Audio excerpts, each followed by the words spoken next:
da ƙarin kamar kiɗa na yi, da ƙarin kamar kiɗa na yi, duk da kin sani Abdullahi kin bata, kin sani gane kayi kin bar min zuciya tana naci.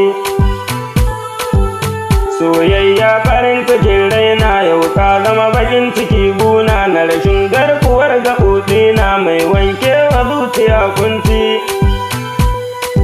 Alƙawari muka yi za ta aure ni yau amma ta tafi ta bar ni, ta sa zuciya tunani na rame duka ina takaice.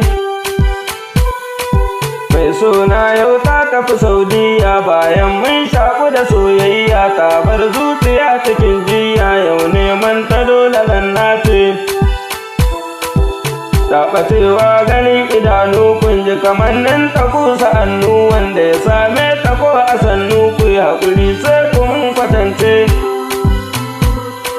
Wanda ya same ta zan wa kyauta kun ji kalata ta zan kwatanta, mai kyawu mai diri zubin fanta, mai suna tana da sassauci. Yar fara mai kula da addini da rishi na ki bara akkar ni, tunda dai rayuwar ki ba muni zo cire zuciya cikin kunci. Da tamkar ki wallalan ƙara, tunda har kin saka ni na dala shi zare ma haɗinsa allura zo garan dan na samu sassauci. Soyayya zuciyata tana ta kokwanto, in yi kwatan kuɗi ko in sato, dan na zo gane ga ki zarramto, gaskiyar so ina cikin kunci.